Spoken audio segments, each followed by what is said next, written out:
everybody. This is Tony Calloway and GrantTank, and we're your host for GrantTank. Yes, GrantTank.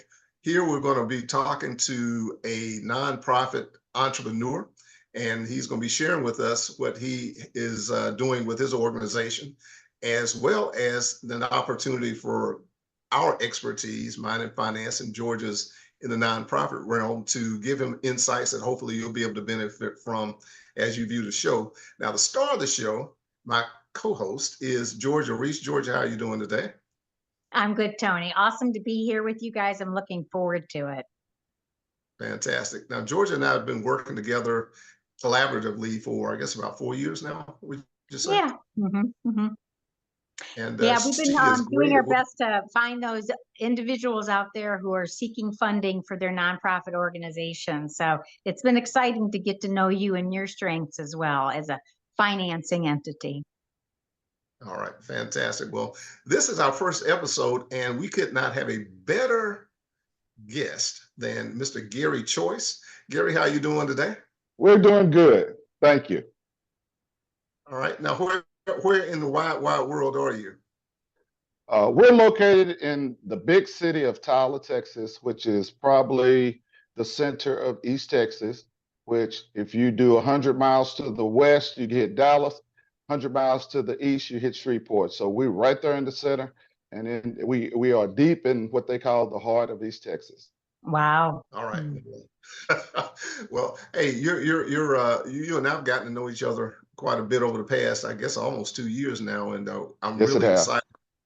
I'm really excited about the things that you do. So, if you would, before we get into the depths of our conversation, just tell the viewers about your nonprofit organization, what your mission is, what you guys do, and help them to get a good understanding of Gary Choice and his organization.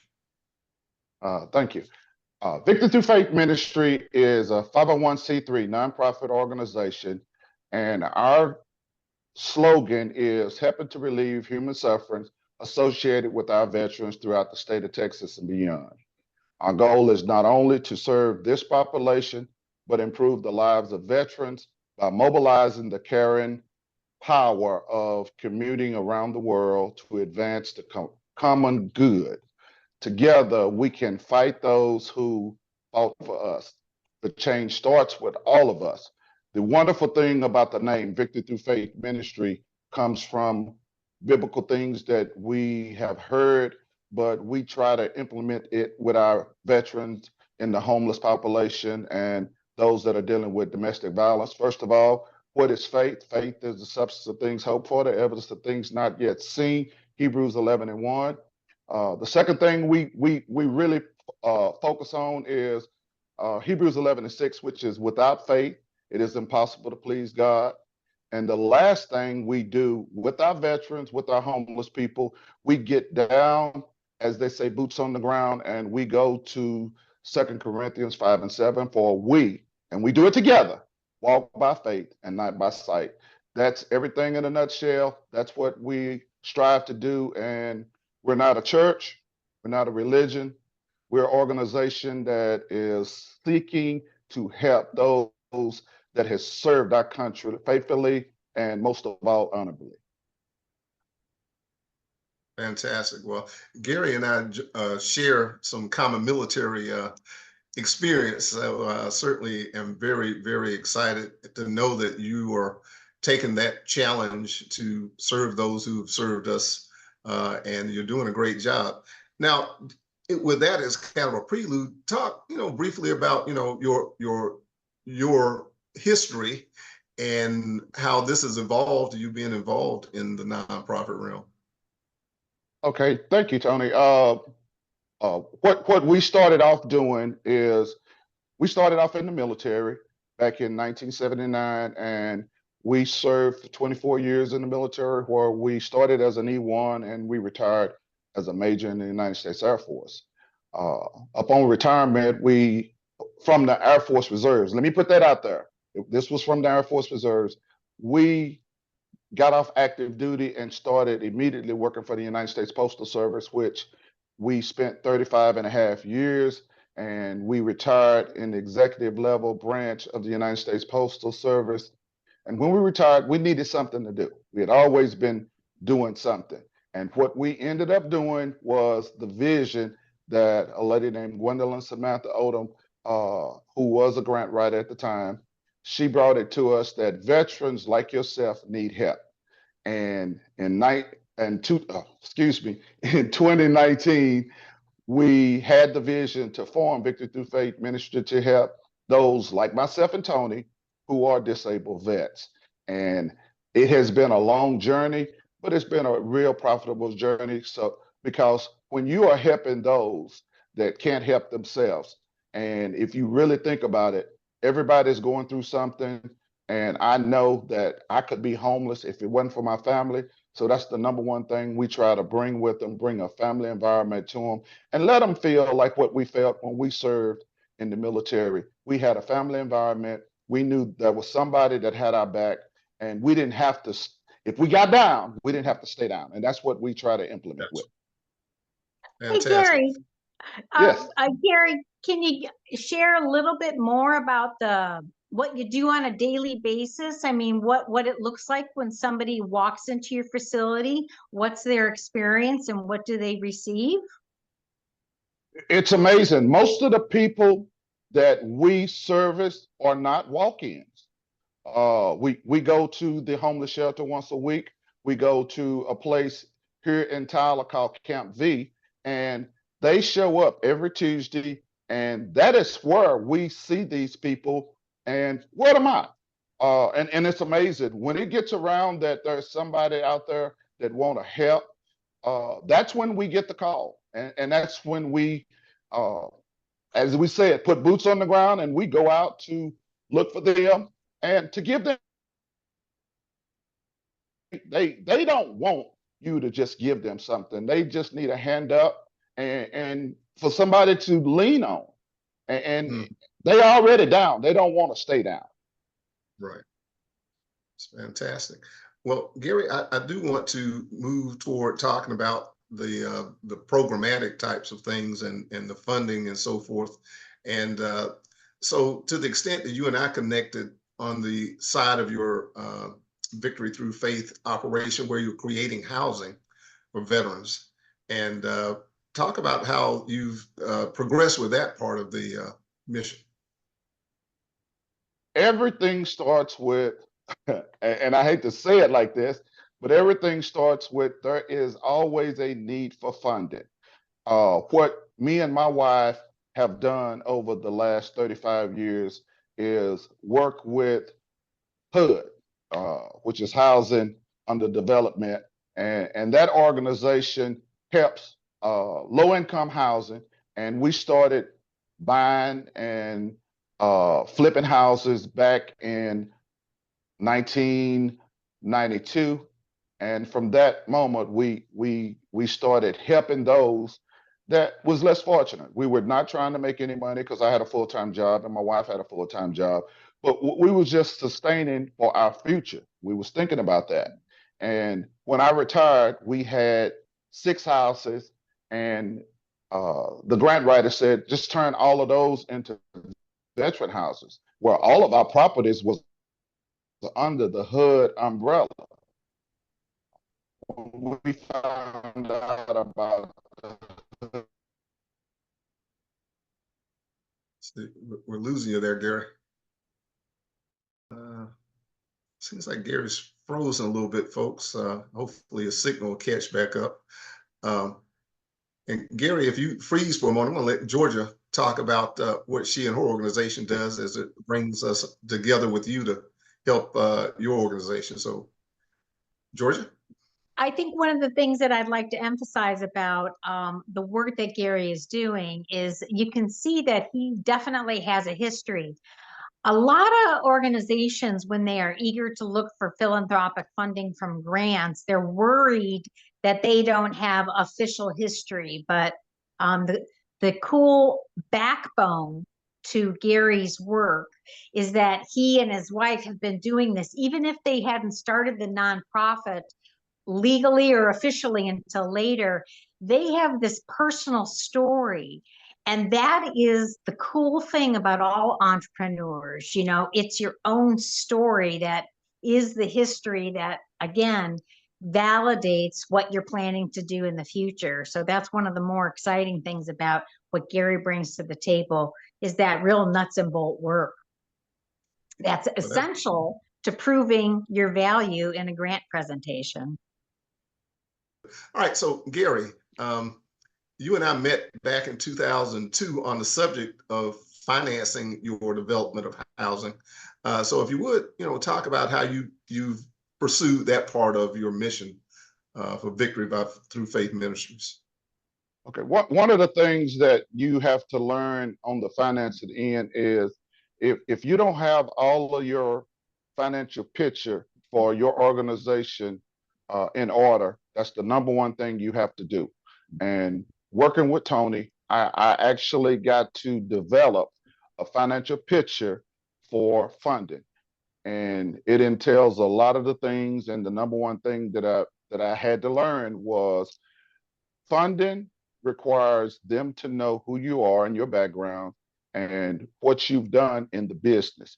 It is very a positive thing that I have been doing the construction side and property management side since 1992.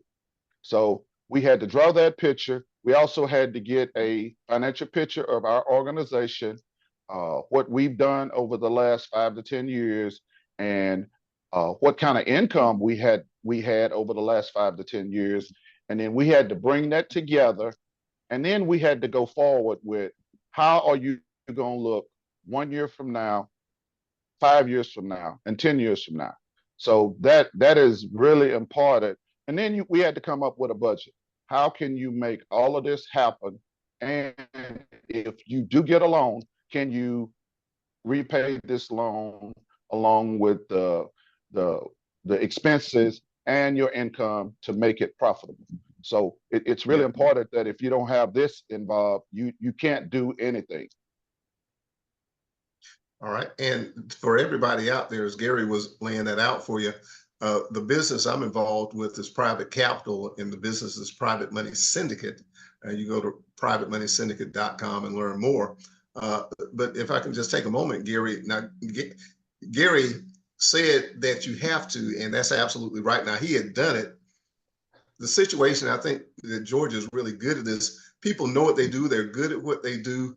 But the value that we bring is we help you to explain what you do in the language of the folks who are here to help you with the funding, whether it be philanthropic or whether it come from capital sources.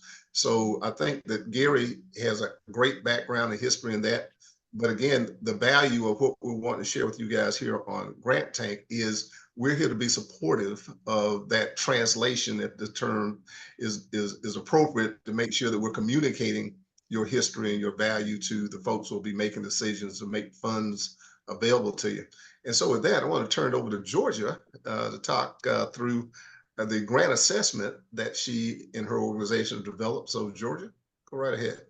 Wonderful. What I appreciated about what Gary just shared was that reality that some organizations, and when looking at their total financing need, they can go through traditional private financing and they can look at the grant world. So they are different worlds, and yet they are also similar in the sense that, as Gary said, you really have to be able to tell your story and document the work that you've been doing. I know that earlier in the month, I shared our grant assessment form with Gary, and we'll be walking through some of that. But in truth, some of the whole purpose of that form is to look at the strengths that you have as an organization before you kind of run out there and start applying for grants or even developing your grant. So it's really kind of a tool for assessing your strengths. So I'm not going to walk through it like step by step because I want to ask Gary some good questions about this. And one of the most important strengths that an organization needs to have is a good board of trustees, is a strong board of trustees. And That, of course, is something that takes time to build. So, Gary, would you share a little bit? And again, this isn't about right or wrong. It's just about hearing your experience with your board, and does your board understand their roles, and what are your goals for the board? The number one thing that we did when we first started Victory Through Faith Ministry Incorporated was to establish a board of directors in which they all had the background, number one, of veterans, and number two, they had the expertise of understanding the veteran need. What we came up with is there were 4 guys that I worked with on the executive level at the United States Postal Service. All of these guys were veterans, and we had a common bond that went over 25 years. So I had worked with them in an executive level management position. They were veterans. They all were retired. And I said, you guys would be really good on this. The grant writer gave us a roadmap, and she gave us a plan, and then she gave board confidentiality forms that everybody had to sign. And then it was understood that each one of the board members had a responsibility, number one, to buy into the program, which means that they would make an investment of a sum of money every month or once a year. And everybody agreed to that. And they also agreed to, they would come up with a plan to do a fundraiser that was an annual thing, and everybody agreed to that. It's very important that you have a board that believes in the mission, believes in the vision, and they also buy into it financially from their own place. Yeah, I'm really impressed because, quite honestly, a lot of people only bring their friends and family on a board, and they don't ask them for money. So it really, it's part of that share of commitment, that show of commitment to the purpose at hand, that gift of money, you know, it's a form of tithing. So it's, I'm awesome. I'm so glad to see you establish that practice up front. How are they as fundraisers? This is usually the hardest thing for board members to do, is to go out and raise money, because even in the grant creation, that board is going to play a role in making contacts with potential funders. So how are they doing right now with that, Gary? The number one thing that you absolutely correct about the fact that people, unless they're nudged in that direction, they are not the best at asking for money. They were the first to say, "What do I do?" And they were the first to say, "I can give," and that was a wonderful thing. But to actually put that fundraiser part on there, it's like, okay, tell me what I need to do, and I'll do it. And you know, when you have a board of 5 people, and you trying to tell each one of them what to do or how to do it, and then you have a responsibility yourself to do something. It's like you're trying to be the puppet master, but it's challenging. I'll just say that it is very challenging. Yeah. Well, I think the mere fact that you give voice to it and the expectations is part of the process of training a board. And I have a feeling, as you share your campaign, you know, with more and more people, you might attract diversified people onto the board, people that you never thought might want to be involved. So, you know, your nucleus of champions may grow over the next year as well. I had another question that I wanted to ask. How do you think that you as a program are distinguished among other programs in the area? I mean, I don't know how your quote competition is, but establishing your uniqueness is also part of making sure you can tell a powerful story. Can you share with me what you think makes you and your organization unique? Yes, it was so amazing that when we first started Victory Through Faith Ministry Incorporated to help homeless veterans in 2019, we did a canvas of the community, We did the canvas of the county. We did a canvas of the state, and we were totally unique. It was like there's a tremendous need for housing homeless veterans. What I didn't know is there were some of the veterans that had domestic violence, and the lady that we had partnered with, her specialty was domestic violence for women and children. It was a huge uh, uh, uh, what's the word, the need for that organization. We went into the pandemic, and when we came out of the pandemic and we started trying to connect with the veteran administration on the district level and then on the state level, it was a slow process. And then we found out somebody, which it will happen, they took our footprint, found out about us, and they turned in a program that was identical to ours, word for word. But the thing about it, we copyrighted our stuff, so it's amazing. But since then, we have partnered with the local organizations. Everybody knows about Victory Through Faith Ministry in this city, Tyler, Texas. Everybody knows about Victory Through Faith in the twin city of Longview, which is the second largest city in East Texas.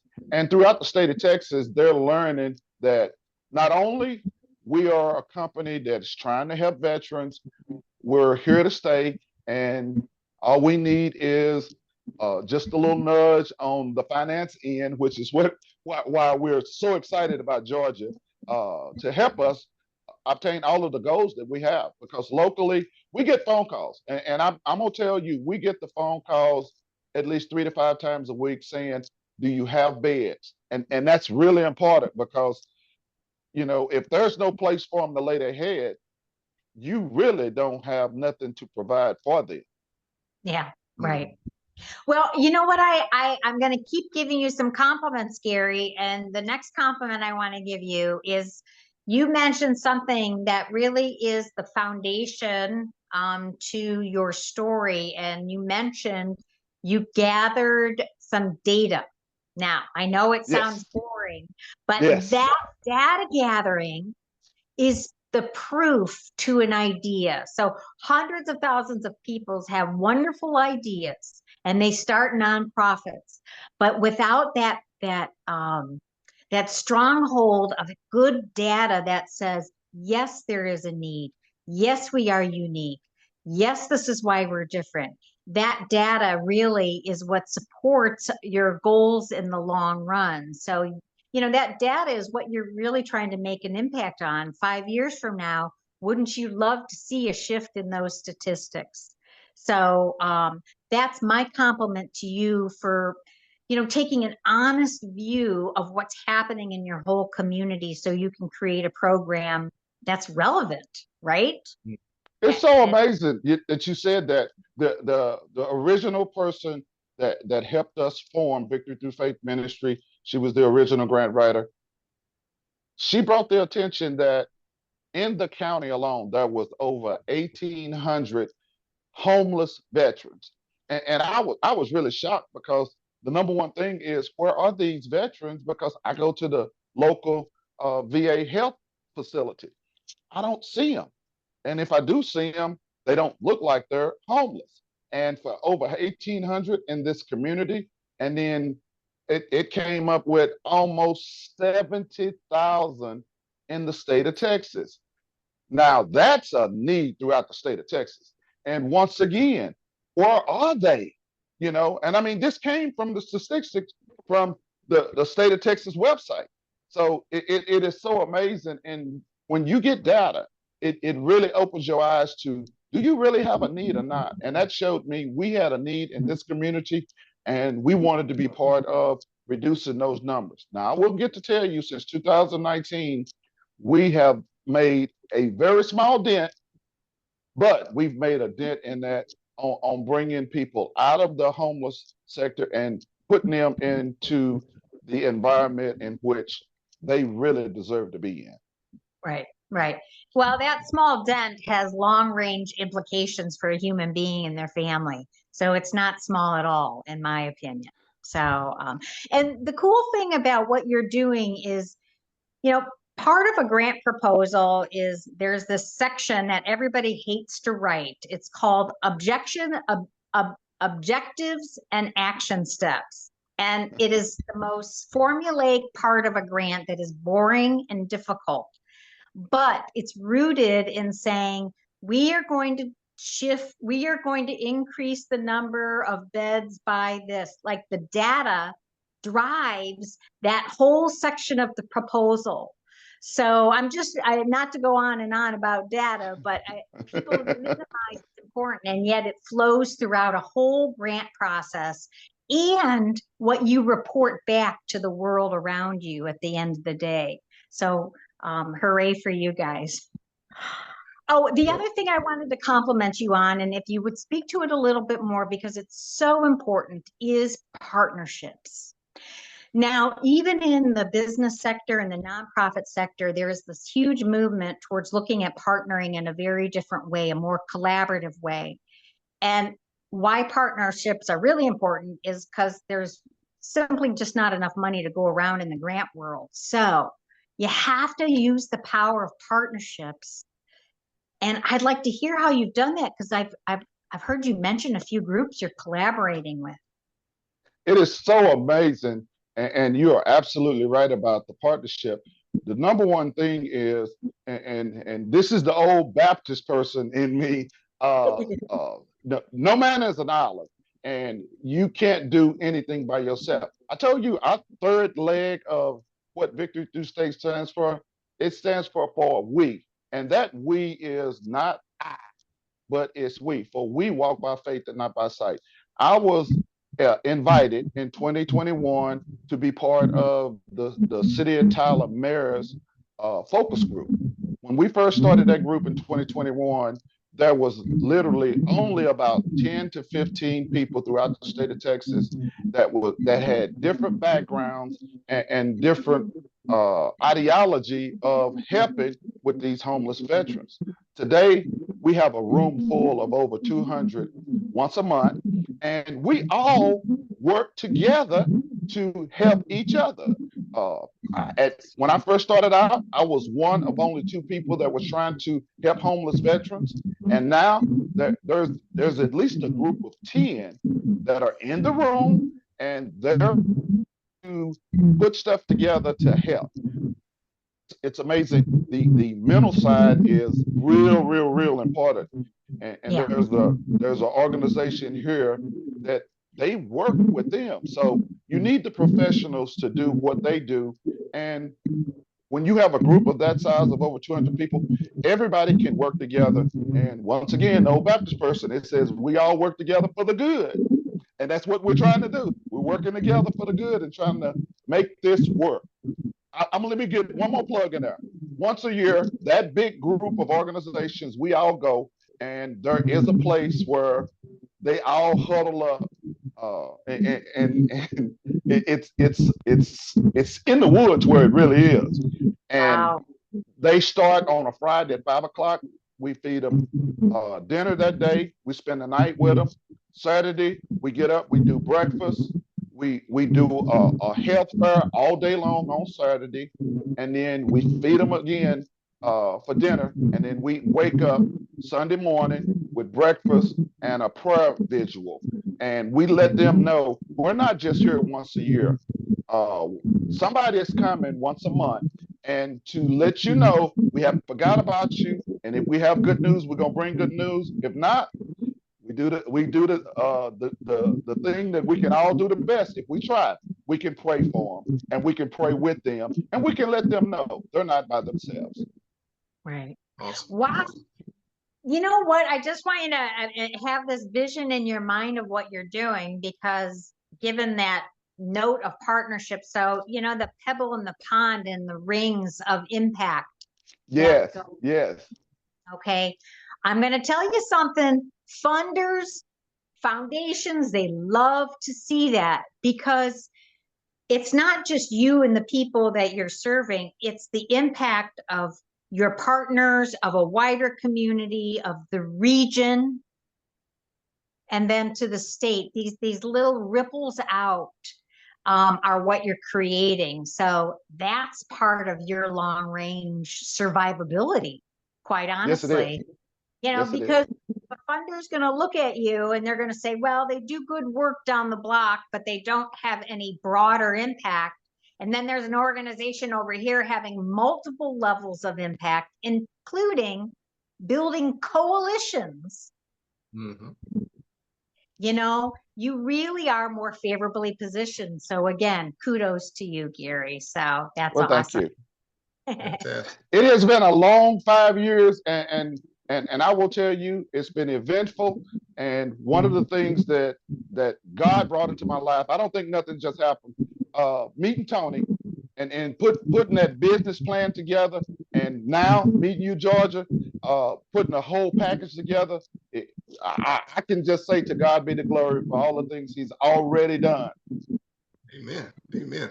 Well, let me step back in the conversation with you, Gary, and to bring in what Georgia just shared. I'll use an example where I was working with a medical nonprofit who who their mission was to have rural healthcare, Georgia as Atlanta, and then kind of the rest of the state. So, but from the standpoint that we were able to get them funding to go along with the funding that they got from the Department of Health and Human Services, they actually built a really, really nice clinic in a rural community about 40 miles outside of Columbus, Georgia, which is the second largest city in Georgia, which I jokingly say that nobody's heard of.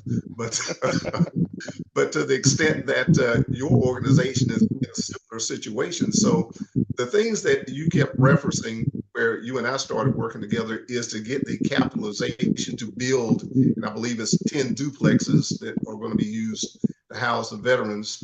And just to kind of give some of the math, typically when people use private capital, they do it for several reasons. One is a whole lot less headache. Because the process is generally dealing with small organizations that don't have the restrictions of the FDIC. The second reason is that typically, even when you do use a mortgage company or a bank, they have limits to how much exposure they want to have to any particular development, unless you're dealing with like insurance companies or something like that that are funding doing multifamily developments and things like that. So Gary's 10 duplexes is kind of in that zone where you typically go to your local bank, but you probably run into stumbling blocks. Now with the private money syndicate, we look favorably upon what he's seeking to do, because housing for veterans, where the business model is that the funding is going to come from the government to help make sure that those veterans are housed, is very duplicatable and pretty easy to fund. So Gary, if you would just talk about, so I guess the best way to put this is typically 75% of the funding can come from the lender and 25% come from the builder. So from the standpoint that your organization would potentially be able to get some significant funding through the resources Georgia might be able to bring to bear along with the things you've been doing. How have you envisioned, if you can kind of say it in fairly short order, this being able to accelerate your completion of that mission to get those 10 duplexes? Funding is one of those things that a lot of people don't understand, that whoever's funding you, they look at you, if you're a corporation or if you're an individual, whether it's a sole proprietorship or a Schedule C corporation, it all depends on your ability to repay and your credit score. And a lot of people don't want to hear the credit score thing, but it's really important. Me and my wife has been married going on 34 years. And when we first got married, she said, you didn't have a, excuse my expression, a pot to piss in and a window to throw it out of. We all fall on hard times, and she literally had the credit score. I had a great job, worked for the United States Postal Service, but I'd fallen on hard times. It has taken a long time to build my credit score back, and together we have what is classified as an excellent credit score. Now, that don't mean you're going to automatically get money. You have to have the background to go with it, but it does help. And I will tell you, if you don't have the credit score, it can go against you. But if you have a solid plan and you come up on someone that I did, and I did, I came up on a guy at a bank, and I had a great score because I was in the master's program, and I wrote a business proposal in my class, and I dropped it on his desk. And he said, nobody has ever done that before. He said, if you do what you say you're going to do and do it, I'll take a risk on you. And and really, that's the reason why we've been successful in business as long as we have. Number one, God has been good. And number two, whatever we say we're going to do, where we get a loan to buy a house like we did, and then we paid our note like we did, the credit score came out, and it extended our line of credit. I got with Tony. Tony said, I can't believe your credit score is like it is. Let's go to work. And I might as well say the rest is history, but it all depends on your background and how you can define, if it's bad, how you gonna clean it up, and if it's good, how you can go forward. Yeah, a lot of times I tell people your credit score is fluid, but to the extent that, you know, being very responsible to have it as high as possible and understand how credit scoring works so you can keep it there is important. The last thing I want to say, and you can chime in where you feel it fits. One of the things that we were seeking to do with Gary is, as opposed to each house being built on one-off financing, like you got to go back to the well and generate the application and all that. We were seeking to get, I can't remember what the figure was, but get a multi-million-dollar credit line. Because for those of you who've not worked in construction, you have a general contractor, and Gary would be the general, but then all these subs that have to come in, these guys want to stay busy. So when you get a good team, you want to go from one project to the next project to the next project, and that's what they want to do too. But if you've got to stop, and 3, 4, 5, 6 months later, you got to go try to herd your cats back together to make the next move. So with that pursuit in mind, it's really, as I was saying, going to allow Gary to reach that goal much quicker, and within an environment where he's not having to go back through the stumbling blocks and the obstacles of getting bank financing for each and every one of those projects. So Gary, we are so excited at the Private Money Syndicate to be working with an excellent guy like you. He mentioned experience. Experience is really key. Credit score, ability to pay, experience. Those are some of the three legs of a stool when it comes to any type of construction funding. And it's great to know that the nonprofit side of things can definitely make sure that you have the capital to fund that 25% that can be leveraged for the 75% that you can finance through private lending. And with that, I want to move things back over to Georgia's side of the conversation, as Gary's just an awesome guy. And so, Georgia, what else do you have to share or ask Gary that can be of value to our viewers? Well, what I would like to add is, you know, as Gary grows, you know, part of the philanthropic side is to be able to go after funding for the staffing, for the programming, for the refreshments, for the, you know, the transport tickets, everything that makes the programming work. So that's sort of the balance to Gary's unique story, is that you have the housing, the real estate side, and then you have the, how are we going to level up internally? And that's the purpose for going after the monies, the donors, the grants, is, you know, making sure that the program operation. One of the things I was curious about, Gary, I mean, if somebody approached you today and said, I want to know what your fundraising campaign is to reach this new level of growth, do you have figures down on paper? And what is your total fundraising need from the philanthropic side? The wonderful thing that you brought to the table, we had a business side on our for-profit side, and Tony helped us develop that, and we have a sound business proposal on how we're going to spend the money once we get the money. We had not put together a plan on the nonprofit side until Georgia brought it to my attention and said, okay, you need to have this down on paper, which we do have it down on paper now. And you need to show us, number one, how you going to spend the money and what is your budget? I said that earlier, you have to have a budget. So we came up with a plan on how we were going to work 2024, and then how we could take 2024 into 2025 and go through December 2025. And we also had to have a goal for 2026. Right. And we also had to put some numbers together on what our board was going to bring to the table. Now we had on the administration side, but it did not match on what we were going to actually have with our board. So that's the reason why we had to come together and say, this is what we need. Now we can have within our board this amount of money, but we still need help. And that's what you have to look at, what kind of help you need financially and where you can get that help from.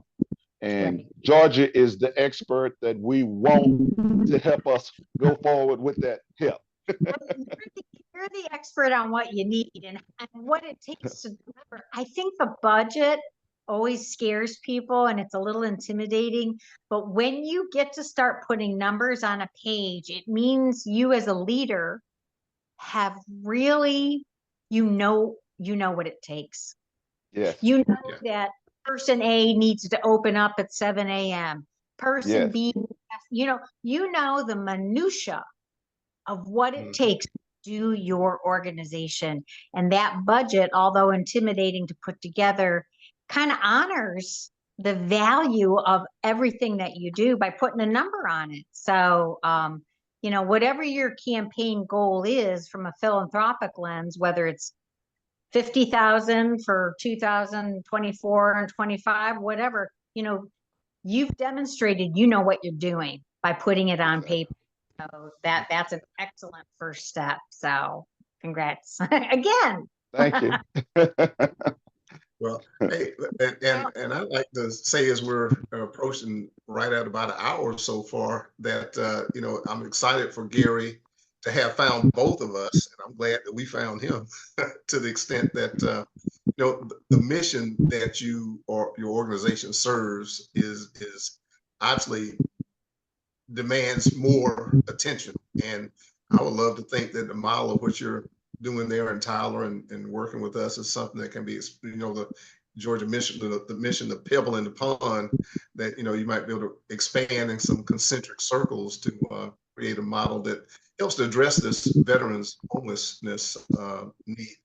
And so I guess as we I used to be a pilot, move on to final approach here, I'll take the lead and then I'll let Georgia follow up with next steps, things that as we view those that are where either, as she had mentioned, some things to do internally, but some things that we can help bring resources to. And although we've already started this process, I will put in context that from the time Gary and I met back in 2002, things have changed in the financial world. Interest rates for residential construction have functionally doubled, which I've had a big impact on the financials and things like that. However, the great thing about private funding is that it can be very flexible. And the beautiful thing about real estate is that it's very formulaic, it's very mathematic. And I tell people, you can fail 100 times on paper, just ball it up and recalculate, and some of the things we've seen in construction are houses are getting smaller instead of the big mansions and things like that. And just finding opportunities and ways to make it affordable for people to have home ownership. Well, in Gary's case, the construction is to provide housing for veterans. So some of the math may be manipulated, so to speak, so that you can still continue within a financial structure that's going to allow the organization to survive and thrive and provide the value that you seek to provide. And the last thing I'll say on that is reiterating, private capital is more flexible. Just to give you some examples, the bank might say, okay, we'll give you 6 months and then you got to refinance. before you go to the next project, we say, okay, we can give you $2 million. I'm just picking the figure, and you just draw on it, and then the payments will be interest only until you reach a point at the end. You just refinance all of them as a package loan. It cuts out a lot of red tape, cuts out a lot of financial risk, and the key thing is you can get where you're trying to go a lot faster. So part of what we do here at the Private Money Syndicate is we do that consultative analysis, because you know what you're working to do, Gary.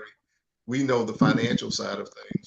And so collaboratively, and bringing Georgia into this as well, we sit down and, as you were saying, we put it on paper. And from there, we see where we have the opportunities, the gaps, and the challenges, but we work all those out, and then we go out and execute on the plan.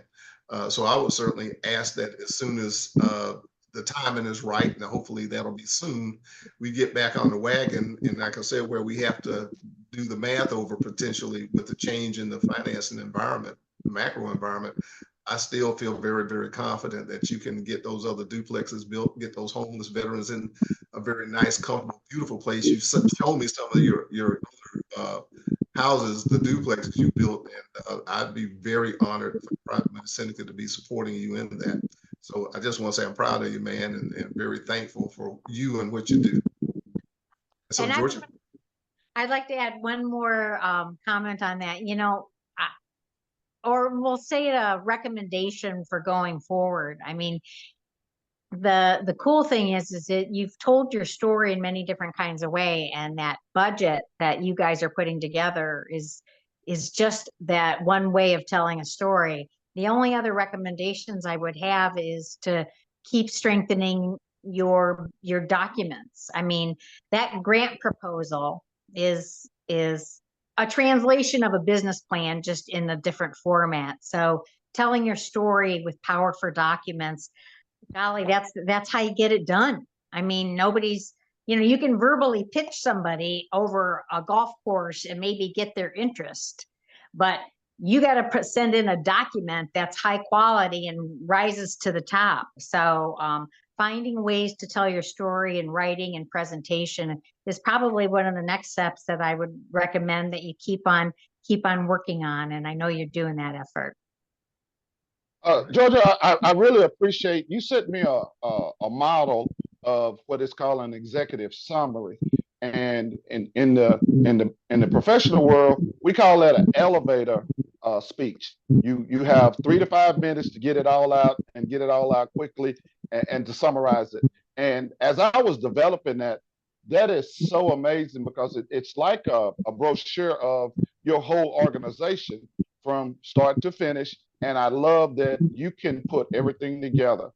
And I really like the fact that, in short, how what you're doing and what your needs are, and how whoever you're talking to can help you in that area. Great. I'm glad that was a help. We'll be sending it more information too. Yeah, I appreciate it. All right, great. Well, hey, folks, as we get ready to wrap up, Gary, how about letting people who want to know more about you and your organization, how they can get in contact with you? And yeah.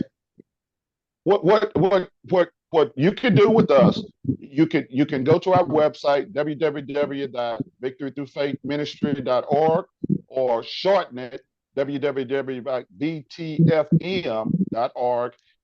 And that's the best way you can find out about our story. You can actually see some of the veterans that we've helped, and you can also see everybody on our board, what their background is, and what we're trying to do going forward as a ministry.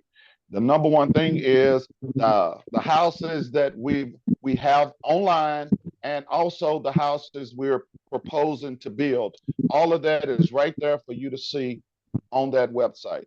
I'm gonna put one more plug in, and that is the company me and my wife own, and that is Choice Management Services Group, LLC. And you can go to that one at www.cmsg.com. That's www.cmsg.com. You can see that wonderful staff that we have, which we have 5 kids, and each one of our kids, we paid for college degrees, and we're putting them to work in our organization. Smart move. Bring it all back home. Yeah. Well, I want to say this jokingly. My son, who's doing very well, he said he always knew that if the worst came to worst, he could always come work for me. So I said, well, even if I'm the employer of last choice, I'd be honored to have him. And let me say this as we prepare to wrap up, that, you know, GrantTank is unique in that we are bringing resources. I'm sure most of you watched Shark Tank. And so that's you know, competitive in the sense that, you know, we want you guys to get funded. We want you to have the resources to be able to grow your organization, have success on the horizon, like Gary is able to, you know, look forward to. He's done a lot of the hard work, but now we're just accelerating, pouring gas on the fire that he's already built. And we've got expertise. And so I want to let Georgia plug what she is and how you can get in contact with her to bring her resources to bear for your nonprofit organization so that you can share success like Gary is having. Georgia? Well, wonderful. I thank you. I'll put the link down below. Won't go on and on, but I've been raising money for people and telling their stories for over 30 years. And it's my passion to help passionate people tell their stories, because it comes down to the story, right? That's So, right. Exactly. you'll find more about me down below. All right. And also you'll be able to get in contact with me, the Private Money Godfather, as I'm affectionately known, but through the Private Money Syndicate at www.privatemoneysyndicate.com. Very rich website. You can learn just about anything you want to know about private funding there. Lots of examples, success stories, you know, the credibility and the organization of people. You'll go to the About Us page and see George's beautiful face on there too, amongst the other experts who work with us to be able to provide not only the financing, but the holistic resources that help to take that money and turn it into the dream. So our motto is, we power dreams with private money. And so with that, we're really excited to have had Gary Choice with us today and telling us all about where he is and where he's going. I have GrantTank here to talk about the nonprofit side, myself, Tony Calloway, to discuss the private capital. And so until next time, we look forward to seeing you or anybody you know who's a nonprofit organization on GrantTank. Y'all take care, and we'll talk to you again sometime soon. Bye-bye. Thanks, Steve. Bye. Thank you. All right.